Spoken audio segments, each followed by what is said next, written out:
Hello, welcome to Microfiche Microphone. I'm Micah, and on this channel we look at microfiche from the past, old newspaper articles in the public domain. We look at them with our modern eyes, our modern perspective, and see what we can learn from them.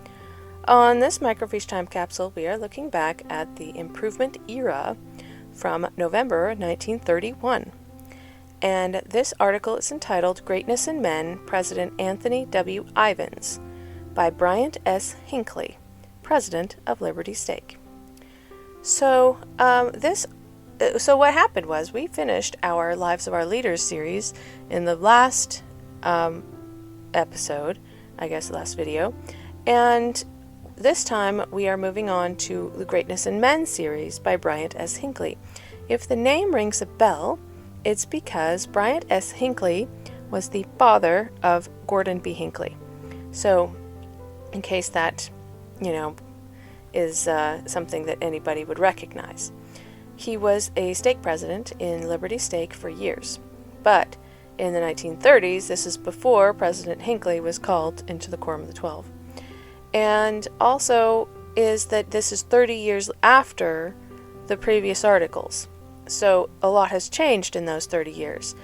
I don't want to redo any of the people I've already done, unless it was someone that I didn't feel had very much information about them. But in general, I want to move on to new people. So this time we're talking about Anthony W. Ivins. I have mentioned him in passing. Once again, this is someone I have written an article about. So we will take a look at my conclusions about him after we are finished with this article. This first page has this picture, and it says, he appears statuesque on a fine horse. Statuesque, huh? Sure, if you say so. And it starts out with a little quote. No sounder piece of manhood was put together in this century of time, Thomas Carlyle. Now, why he quoted that, I don't know exactly. I sincerely doubt Thomas Carlyle was talking about Anthony W. Ivins when he said this. But, sure, I guess he thought it applied to him.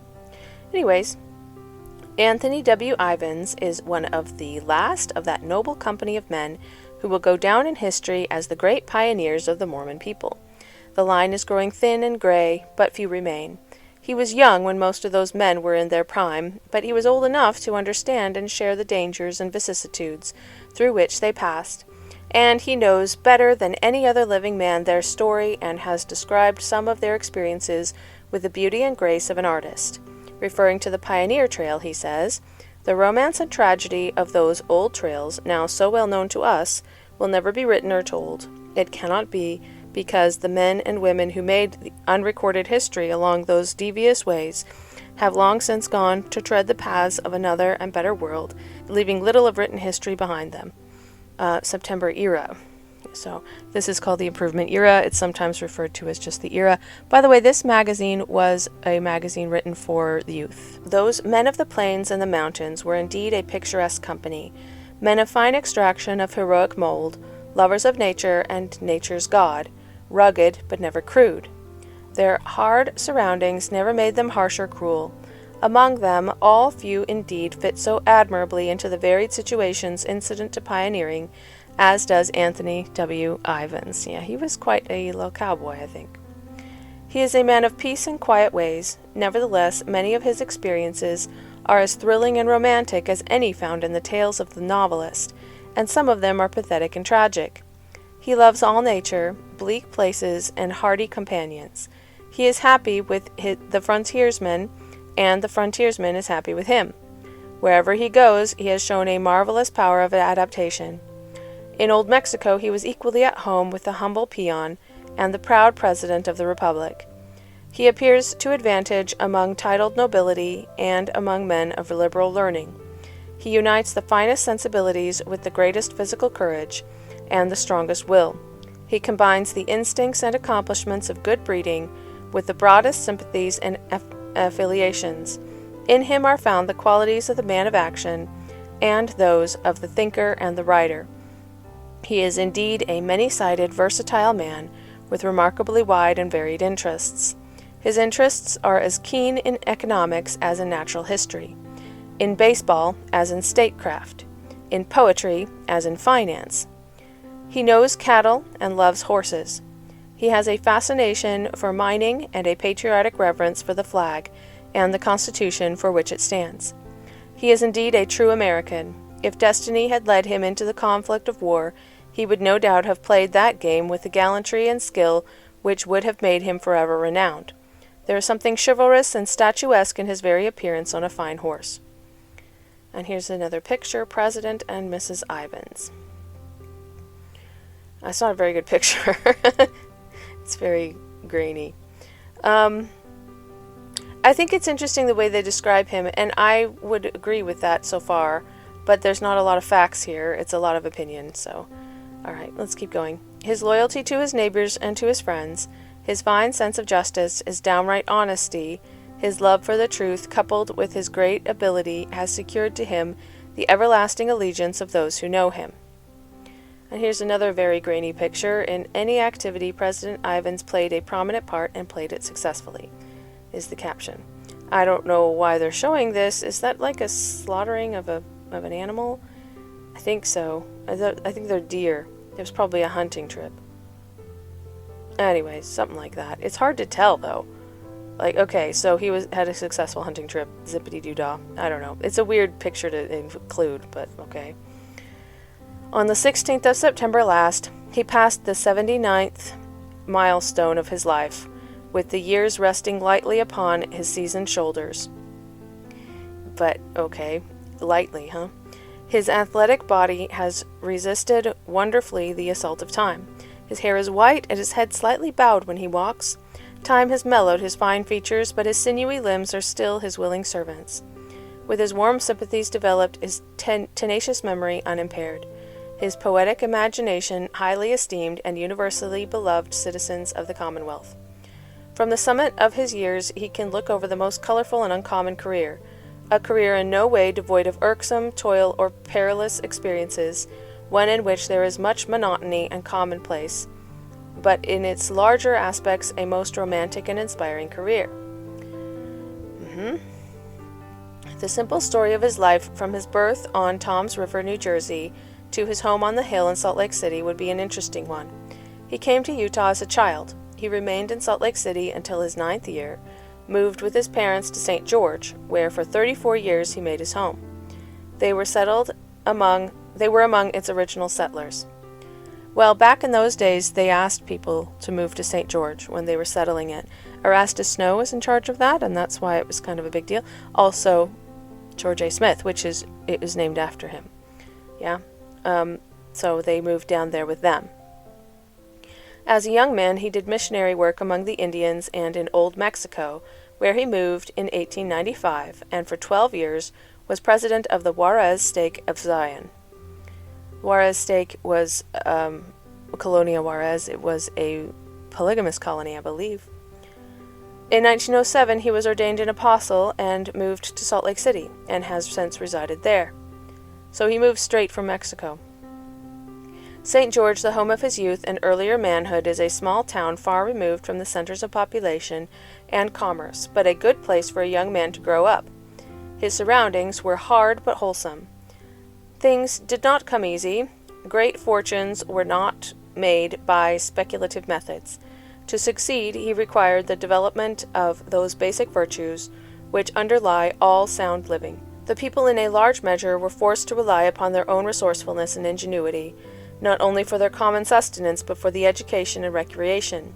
Whether it was baseball, dramatics, debating, hunting, farming, stock raising, or any other activity common in that country, President Ivins played a prominent part, played it well and successfully. Anthony W. Ivins had little schooling in the common acceptation of that term, and still he is one of the best educated men of his time. Now, how can you say that if he wasn't traditionally educated? I think that's a little bit of a stretch. It's an opinion. It's an opinion, not a fact. His superior station among men is due, in a large measure, to his intellectual endowments. Once again, opinion, not fact. Here's a picture. I'll just show it real quick. He is a man of wide and varied interests, which I did just mention. And here's another grainy picture. It says President Ivins and his grandsons. Only his grandsons. Did he not show his granddaughters? I don't know. Alright, let's keep going. There is a sanity, a fineness, a penetration, a reach about his mind, which at once places him in the class of intellectually superior. One commentator says he is able, out of any particular problem or situation, to get a solution which best meets the minds of the masses. That means not only a comprehension of the problem, but a deep and sympathetic understanding of the people. This combination is the essence of real leadership. It is needless to say that the training symbolized by the 3 R's is but a small part of education. Education, in its best interpretation, means something higher and finer than comes from any knowledge of conjugations or calculus. The ultimate purpose of education, of individual endeavor, of all social service, is a man's growth in character. The supreme work of the world manifests itself in character development. Like, they're really hammering this point home, but I feel like it's very much an opinion. I don't feel like anybody can say this is fact, and that's annoying me. Character is not the product of logic, of research or experimentation, but faith in great ideals, and a steadfast and sacrificial devotion to those ideals. This is only possible to men of resolute convictions. The heart of the will must cooperate with the creation of character. To keep sweet in the face of disappointment, no matter how bitter. Okay? To maintain courage in the face of defeat. To be true to one's ideals. To stand for the right. To make the most of one's endowments. To live on the highest level. To meet the various situations of life squarely and wisely is the ultimate sought in education. And it does not come from schools nor schoolhouses altogether. Once again, okay, we can move past this. He has been an industrious and careful reader. He has a tenacious memory. He has been forced to do his own thinking to arrive at his own conclusions. He has a mind that can deal with large problems, a mind luminous, absorbent, and strong by nature, trained and cultivated with long and laborious care. His schooling was limited, but it was enough. His powers were developed and perfected. Great men come from the wilderness and not from colleges. He is an educated man. Alright, can we move past this now? Okay. His discourses and writings will form a part of the permanent literature of the Church, for depth and clearness of thought, for soundness of doctrine, for beauty and simplicity of diction, for magnanimity and tolerance, for the sublime and inspiring faith which permeates them. His sermons are scarcely matched in the Church. In his 26th year he married Elizabeth Snow, a daughter of the late Erastus Snow. And that's not a huge surprise, I guess, since Erastus Snow also moved to St. George, yeah? They were from the same area. A statesman and colonizer second only to Brigham Young, among the first of the Mormon pioneers to enter the valley, and among the last to be forgotten for the service which he gave to this people. That great apostle was his companion and teacher. If Mark Hopkins on one end of a log and James A. Garfield on the other made a university. What? Erastus Snow on one side of a campfire and a young man his equal on the other side made a noble institution. That is where Anthony W. Ivins went to college. You're still on the college. Can we please move on? Oh my gosh. There is no single influence which has contributed more to Anthony W. Ivins' success than the companionship and inspiration of this modest little woman who has walked by his side all these years. She has known his worth and kept up his faith in himself and his destiny. She is a woman of quiet wisdom and unusual executive capacity, and has managed with ability his household during his repeated absences from home. They met when he was 9 years old. What? They met when he was 9 years old and on his first trip to St. George. They were camped at Chicken Creek Lake when this romantic love affair, which has lasted for 70 years, began. Do not call it a love affair when they're children.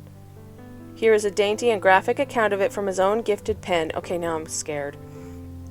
As I stood by the wagon tongue conversing with the man, a little girl walked up on the opposite of the tongue, and from under a blue sunbonnet looked at me, and I looked at her.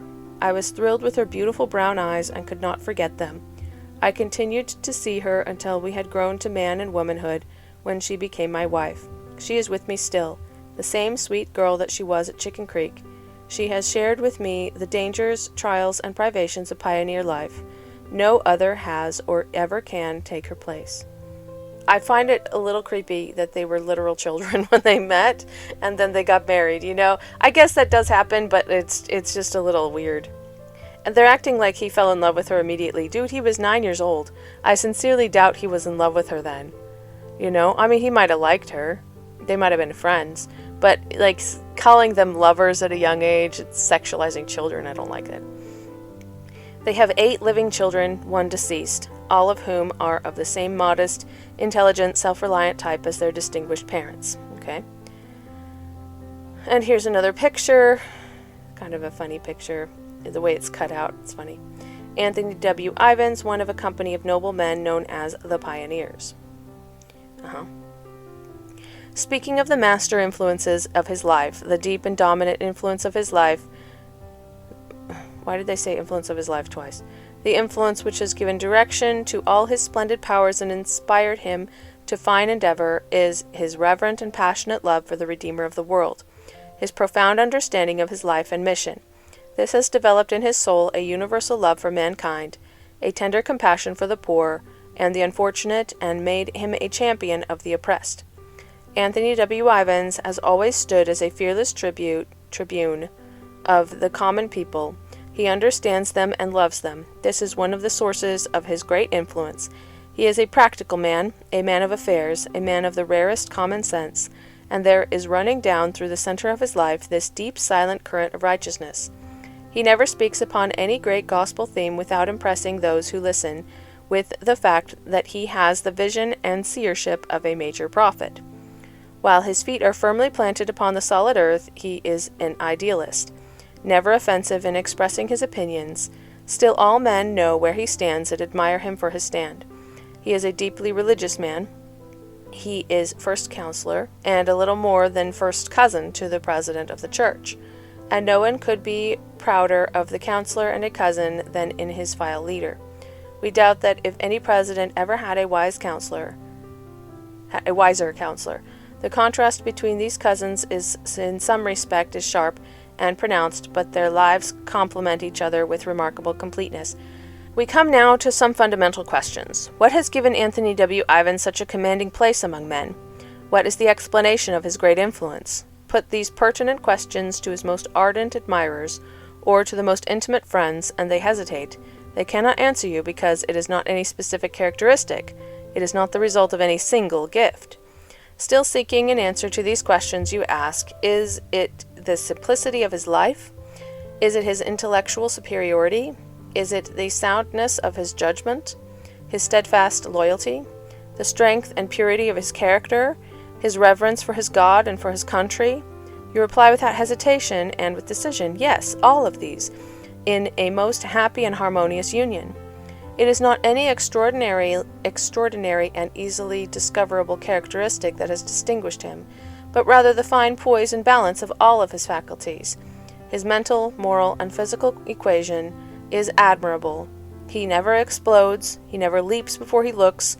Still, he is a man of action. There is nothing rough nor dictatorial about him. He has always led, but he never stepped in front of any other man. He is quiet, modest, unassuming, but no one ever dominated him or his thinking for him, or did his thinking for him.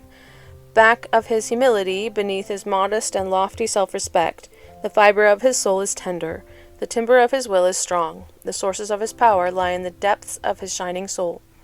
For the better part of 50 years, he lived on the borders of civilization, I'm guessing. Continued on page 39. So, let's jump to page 39 and keep going. Alright. Continued from page 8. There we go. Civilization. And these were the impressionable years of his life. As a rancher and frontiersman, he knows the meaning of hard service and plain fare. For long periods he has slept on his blankets under the quiet stars, drunk the brackish water of stagnant pools, ground in his teeth the bitter alkali from the dust of the trail in the desert, and through it all has developed the fine instincts of a gentleman and a scholar. There are no evidences of his rough surroundings in his appearance or personality. He has gathered from those experiences the manly and heroic virtues which underlie sound character and which are so admirably built into the structure of his own life. This many-sided man, educated on the plains and in the wilderness, is at ease presiding over the board of trustees of a college, speaking before a great conference in the tabernacle, deliberating with the most astute financiers and businessmen in banking and mercantile directorates, debating national issues with jurists and statesmen, or sitting in the highest councils of his church passing upon deep questions in doctrine and policy. And we think we could still shoe a horse without much trouble and make a good job of it. This is the miracle of his life. But when you know the man, there is nothing miraculous about it. The path that has led to the summit of his achievements is not only a long and devious one, but in many places a rugged one. Few men indeed have pursued a harder one, and fewer still have emerged from such surroundings with so much that is really fine and admirable. One explanation of it all is the fact that always and everywhere he has steadfastly maintained the standards and cherished the ideals of the great church to which he belongs, and has prudently and industriously cultivated the great powers of his heart and mind. To modernize the tense of Mark Antony's words over the mortal remains of Brutus, his life is gentle, and the elements so mixed in him, the nature might stand up, and to say to all the world, this is a man. Hang on, is that the end? Do not tell me that's the end of that article. Oh, that's the end of the... Okay. Bryant S. Hinckley, you completely disappointed me there. Some other articles that he's written were so much better. But this one was so scanty of details. Like, he just went on and on and on about his character, which is all well and good, except for the fact that we don't know anything about his life. Like, all you know is that he served a mission to the Lavanites, which was the Native American tribes, and he lived in Mexico for a while, and he was from St. George, and that he met his wife when he was 9 years old. Alright, okay. So, I'm going down to my own article, because it has a few more facts in it. Alright, Anthony W. Ivins, and my scripture I picked out was Isaiah 35:1. The solitary place shall be glad for them, and the desert shall rejoice and blossom as the rose. He was ordained the 6th of October 1907 at age 55 by Joseph F. Smith. Okay. So, Anthony Tony Woodward Ivins was born 16 September 1852, which we didn't know before, in Toms River, New Jersey, to Israel Ivins and Anna Lowry Ivins, his father's second cousin. His parents were second cousins, just so as you know. His parents had joined the church before their marriage in 1844, having heard the gospel preached by Joseph Smith, Sidney Rigdon, and Erastus Snow. So he was close to the Snows even back then. Tony was also Heber J. Grant's first cousin. His mother and Heber J. Grant's mother, Rachel Ivins Grant, were sisters. Oh, that's why they said they were closer, because they were both named Ivins. That's okay. I forgot that detail. I thought that was his brother. Okay, my bad. It was his mother. His mother was sisters. Okay, with Rachel Ivins Grant. Yeah, okay. The Ivins family moved to Utah in 1853 when Tony was still an infant. The family settled initially in Salt Lake City, where Tony's father worked on the city police force and also served in the Echo Canyon War in 1856, and also called the Utah War. Of his early life, Brother Ivins wrote, blah, blah, blah, I'm going to skip that. Tony was baptized at age 8. Then in 1861, when he was only 9 years old, the family was called to settle St. George, Utah. As a boy, Tony was kept busy with the many chores that pioneer boys had to do. He chopped wood for the kitchen stove, milked the cows, drove the cows to the hills to graze, and brought them home at night. For fun, he hunted rabbits and birds. His father wouldn't allow him to use a rifle, but he traded with the Native Americans for bows and arrows and learned how to use them with skill. See, this was very typical him. Like, he was a problem solver. He's like, you know, you're not going to let me have a gun? Fine, I'm going to go buy a bow and arrow. His experience with the priesthood was rather unusual. He was ordained a deacon and then a teacher, serving faithfully in both of these offices until the age of 13, when he was ordained an elder. That was quite young to be an elder. Living so far away from civilization at a tender age, Tony did not have very many opportunities for formal education, which we mentioned multiple times.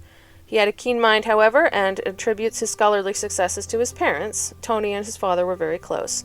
Israel Ivins, though not a graduate of medical school, had associated with the leading doctors while in Salt Lake City, and read, studied, and practiced medicine in St. George, where there were no other doctors available. Tony said the example of his father awakened in him a fondness for books, a love for study and work, and stirred in his soul the very highest Christian ideals and standards, causing him to strive for humility and unselfishness. The two of them went hunting and fishing together, and Tony assisted him in his work as surveyor. He explained the growth of his testimony as follows, and I'm going to skip the quotes because it just slows me down right now. All right, the family of the Apostle Erastus Snow lived nearby, and while still a youth, Tony met their daughter Libby, then but 7 years of age. He described that he never forgot her beautiful brown eyes. So she was 7 and he was 9, and they grew up together, and got married when they were both adults, which at least you waited until you were an adult. Tony served several years in the Young Men's Mutual Improvement Association, YMMIA. As a young man, he was ordained a 70 and acted as a counselor in the first YMMIA of St. George. In 1875, Tony was called to serve a mission to Arizona, New Mexico, and Mexico. The missionaries were instructed to explore and report of the country with a view towards colonization, visit the Native American tribes, and try to establish a good relationship with them, and preach the gospel to the people. Tony was able to fill this mission by selling all of his possessions, accepting financial support of his friends in St. George, and the donation of a horse and mule from the people in Pine Valley. The missionaries visited the Navajo, Hopi, Apache, Pima, Maricopa, and Papago tribes. They penetrated Mexico to the city of Chihuahua, went west to the Sierra Madre country, and explored the Casas Grandes district, where the Mormon Mexican colonies were later established. Upon his return, he was elected to the office of Constable of St. George. This was a position, although interrupted several times to allow him to serve missions, that he held for the following 18 years. In October 1877, he was called again on a short mission to New Mexico to the Navajo and Pueblo tribes in company with Erastus B. Snow. I believe he was the son of Erastus Snow. In November 1878, he married Elizabeth Libby Ashby Snow, the daughter of Erastus Snow. Together they had 9 children. The following year, he was called as his ward YMMIA president, where he had previously served as counselor. Then, when 4 wards in St. George merged into one, Tony was called to serve as the YMMIA president of the new ward. Afterwards, he served as stake YMMIA president. In 1881, he was called into the St. George Stake High Council and was elected to the office of prosecuting attorney for Washington County, as well as member of the city council. Then, in April of 1882, he was called to serve another mission to Mexico City to preach to the Mexican people. This time, his mission was funded by the St. George community, putting on a benefit theatrical performance, as well as contributions by friends and selling some of his property. He fulfilled a 2-year mission, having presided over the Mexican mission for one of those years. It was during that mission that Tony Ivins learned fluent Spanish, which would serve him so well in his life. Immediately following his return from his latest mission, he was sworn in as city attorney for St. George, as well as being re-elected as county attorney and assessor and collector, declining the nomination as sheriff. So he was before, but he was constable, not sheriff. Okay. Tony had a great deal of varied interests. He loved dogs, horses, and cattle, and liked to hunt and fish. He was a farmer, a rancher, and an employer. He took an interest in law, which was also his profession, and was also fascinated with geology. He knew a great deal about history, economics, and politics. It was said of him that he was a student at heart. He worked well with his hands, and once said, "I defy any man to follow my trail from childhood and find anything that I've ever built that has fallen down." These wide and varied interests helped him to relate to everyone he spoke with. In 1888, he was called to serve as a counselor in the stake presidency of the St. George stake. Around this time, he became concerned with the difficulties of the settlers with the Chebet Native American tribe and secured government appropriation to move them from the Chebet Mountains, and he helped establish them on the Santa Clara River. He was the first government agent to this Native American tribe, serving 2 years in this capacity. In 1890, he began the first of 2 terms as mayor of St. George. He also served as representative to the territorial legislature in 1894 and as a member of the Constitutional Convention in 1895. In all of his political dealings, it was said of him that when called upon to decide how he should vote upon a measure, whether important or not, he cared not for politics or friendships, but viewed it the same as he would a business transaction and voted accordingly. Subjects he advocated were women's suffrage, prohibition, and the consolidation of the state's educational institutions. In business, Tony was successful in both farming and stock, privately and as manager of the Mojave Land and Cattle Company, and the Kabob Cattle Company in southern Utah and northern Arizona. He also took an interest in certain water enterprises, taking a leading role in the Enterprise Reservoir and Canal Company, which built a reservoir at the head of Shoal Creek in Washington County, Utah. He was still serving as counselor in the St. George Stake Presidency in August 1895, when he was called by President Wilford Woodruff to go to Mexico, and to take charge in the interests of the church in that region. Although reluctant to leave his aged parents and many friends in St. George, he at once accepted the call and began making preparations to leave for Mexico. He moved to Mexico with his family a few months later and served as stake president of the Juarez Stake. He acted as vice president and general manager of the Mexican Colonization and Agricultural Company, under which the Mormon Mexican colonies were established. He was also president of the Dublin Mercantile Company and the largest mercantile house in that part of Mexico. His duty as a community leader in Mexico were many and varied. One of the many things he was called upon to do was oversee the burial of Elder Abraham O. Woodruff and his wife, following their deaths of smallpox in Mexico. And I did mention this about Abraham O. Woodruff and how he died. I believe that was 1904, something like that. It was early 1900s at any rate. He often became frustrated in attempting to deal with Mexican government officials of the day, that he wrote in his journal, "I feel that anything in a free country would be preferable to life in Mexico." Gosh. I didn't remember that.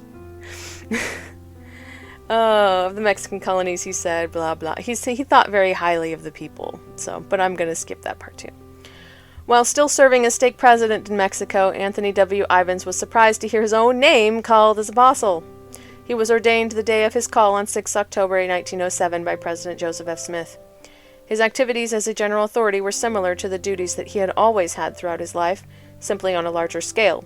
Elder Ivins served as general superintendent of the YMMIA for the church, president of the Board of Trustees of the Utah Agricultural College, vice president of Zion's Savings Bank and Trust Company, and director of the Deseret Savings Bank and Utah State National Bank. He was also a national committee man from Utah for the Boy Scouts of America. In his early apostleship, Elder Ivins traveled a great deal. He helped to mediate conflicts between the Mormon colonies in Mexico and the Mexican government. He also oversaw their evacuation during the Mexican Revolution in 1912. Then in 1921, Elder Ivins was chosen to fill a vacancy in the First Presidency, serving as second counselor to President Heber J. Grant, his own first cousin, following the death of Elder Penrose in 1925. President Ivins became first counselor in the First Presidency. At the time of his call into the First Presidency, he made this comment, blah, blah. President Ivins served as vice president of the Genealogical Society of Utah from 1921 to 1925, at which time he became president of the organization until his death. This time of his life was the busiest that he had ever experienced. He tried to write a book about his life and began it twice, but never got past the first chapter or two because he was so busy with his varied responsibilities. He wasn't even able to keep up with his daily journal. There were years he didn't write more than 4 or 5 times the entire year. President Ivins had the joy of seeing his oldest son, Antoine R. Ivins, called and ordained to the First Council of the 70 in 1931. In October of 1932, President Grant had to undergo surgery and was unable to attend conference. As his first counselor, President Ivins was called upon to report on President Grant's condition and give the conference address regarding the state of the church as a whole. The only time he was called upon to do this is during his tenure. President Ivins received an honorary Doctor of Laws from the Utah State Agricultural College in June of 1934. He then died suddenly and unexpectedly 23 September of that year in Salt Lake City, Utah, at the age of 82 of heart failure. 2 days earlier, he had transacted business at the bank of which he was director, just like always, and spoke of a planned fishing trip. He had recently celebrated a birthday and had received many gifts and greetings from members of the church of the world over. On that occasion, he said, "I hope the Lord will overlook my weakness, and with his help I will try to carry on for another year if I can." The Paiute Native American tribe in particular mourned his passing and performed their own funeral service with a picture of Elder Ivins on the floor. All of the tribe gathered around the imaginary corpse and cried for him. The Paiute people voted him an honorary member of the tribe. He was quite close to them. And then quickly, my conclusion. I know this is a little long, and I'm sorry for how the length of it, but I really felt like most of these details were important. So here's my conclusion. What kind of man was Anthony W. Ivins? He was a cowboy. He was accustomed to hard work in the desert and felt most comfortable in those surroundings. However, he was also a perpetual learner. He loved to read and never stopped learning about the various subjects which interested him.